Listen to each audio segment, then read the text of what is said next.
네, 오늘은 디도서 마지막 시간으로 3장 12절부터 15절까지를 살펴보도록 하겠습니다. 바울은 디도와 함께 니고볼리에서 겨울을 함께 보내고 싶어 했습니다. 그래서 이 아데마와 두기고를 디도에게 보내기로 결심합니다. 12절을 읽어보겠습니다. 내가 아데마나 두기고를 내게 보내리니 그때 내가 급히 니고볼리로 내게 오라. 내가 거기서 겨울을 지내기로 작정하였노라 라고 말씀하고 있습니다.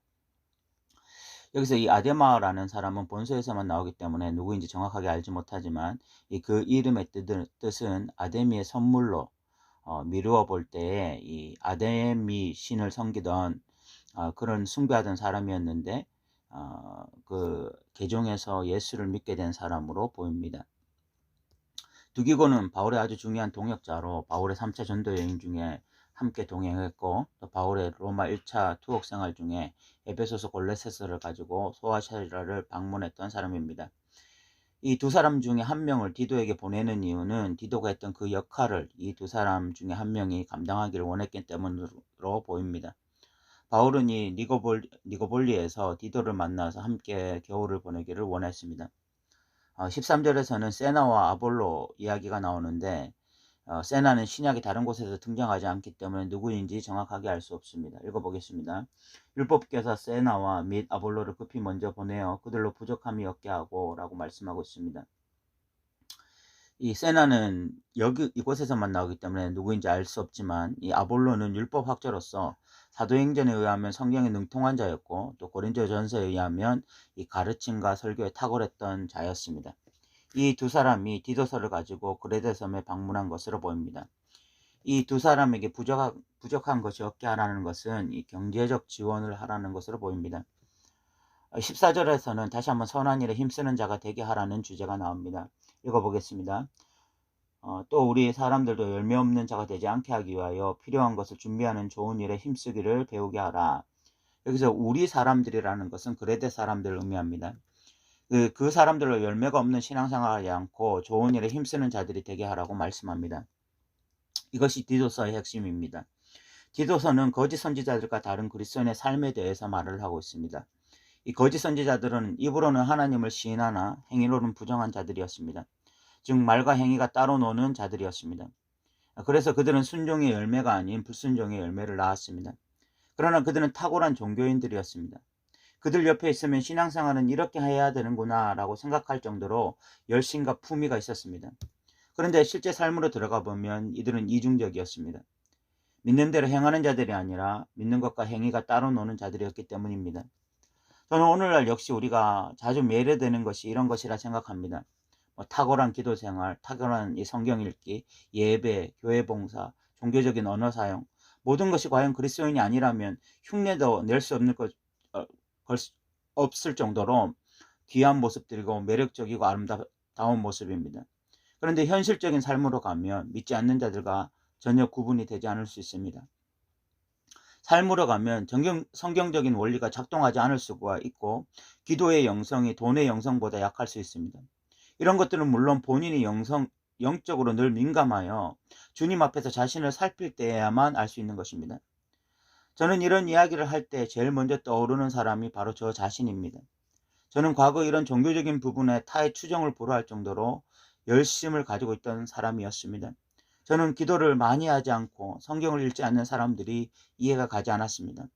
그리고 그런 기도 시간에 또 성경을 읽는 시간에 영적인 것들을 많이 깨닫는 것이 영성이라고 확실하게 믿었던 사람이었습니다. 그런데 어느 순간 제가 저 자신을 보게 되었어요.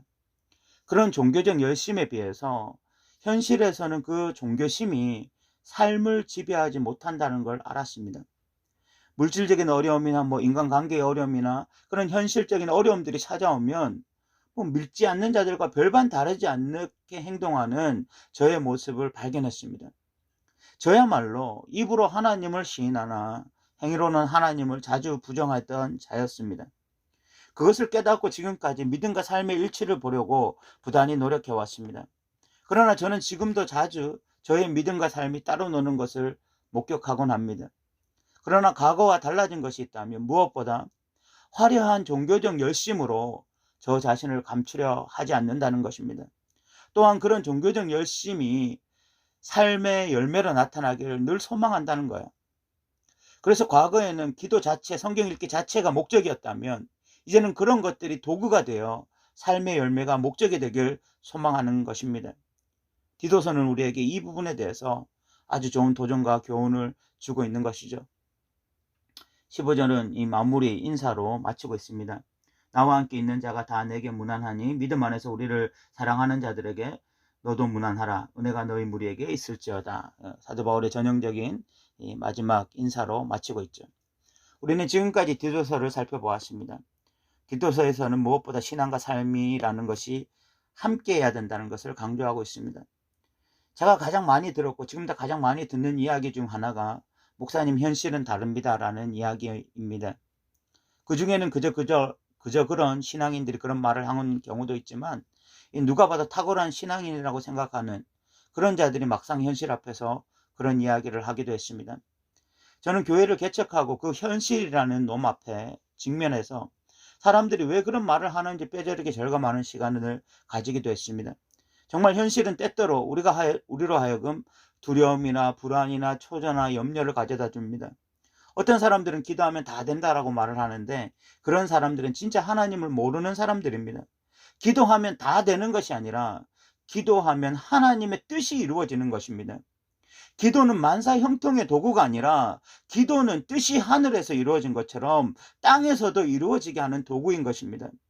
때때로 하나님의 뜻은 우리에게 고난을 제거하시는 것이 아니라 고난을 허락하시는 것이며 폭풍 속에서 건져주시는 것이 아니라 폭풍 속으로 우리를 집어넣으시는 것입니다. 또 어떤 사람들은 이렇게 말합니다. 성경 읽고 기도하면 하나님의 뜻을 알게 됩니다. 저는 그 말에 일정 부분 동의합니다. 성경 속에 하나님의 뜻이 담겨있고 우리는 그 큰 그림 속에서 하나님의 뜻을 발견하게 되기도 합니다. 그런데 우리의 삶 속에서 나타나는 여러 가지 현상들에 우리는 모두 하나님의 뜻을 발견할 수 있는 것이 아닙니다. 또 하나님은 때때로 인간들에게 의도적으로 침묵하시고 숨어 계시기도 합니다. 현실이라는 것이 언제나 A 하면 B라는 결론을 도출할 수 있으면 좋겠지만 결코 그렇지 않습니다. 그것은 비그리스도인들 뿐만이 아니라 그리스도인들도 마찬가지예요. 그래서 우리는 때때로 시편 기자들처럼 절규하죠. 시편 기자가 이렇게 말을 합니다. 나의 영혼도 매우 떨리나이다. 여호와여 어느 때까지니까? 여호와여 어느 때까지니까? 그런 탄식, 그런 절규가 우리들 가운데 고통스럽게 표출될 때가 있어요. 시편 속에는 절규, 탄식, 고통, 불안 같은 감정들이 고스란히 표출될 때가 너무 많습니다. 이런 시편의 시들을 우리는 탄식시라고 불러요. 어떤 사람들은 하나님을 믿으면 감사해야지, 기뻐해야지, 왜 탄식하느냐고, 왜 불평하느냐고 쉽게 말할 것입니다. 그런데 그런 사람들일수록 삶과 신앙이 분리되어 있는 자일 가능성이 많습니다. 시편 기자들이 탄식하는 이유는 인생 자체가 예측이 불가능하고 우리가 믿는 하나님 역시 우리의 이성과 상식, 심지어 우리의 신학까지 뛰어넘는 분이기 때문에 그렇습니다. 그런데 놀라운 것이 무엇인지 아십니까? 시편 기자들은 마치 하나님께 버려진 것 같고 도저히 신앙을 적용할 수 없을 것 같은 그 현실 속에서 하나님을 붙잡고 탄식하고 있다는 것입니다. 그들은 쉽게 종교적 열심으로 현실을 회피하지 않았습니다. 그들은 자신들이 가지고 있는 신학으로 쉽게 삶을 정의 내리지 않았습니다. 오히려 그들은 도저히 이해할 수 없는 그 순간에 떨리는 목소리로 하나님의 이름을 부르며 힘겹게 한 발 한 발 신앙의 발걸음을 옮겼을 뿐입니다.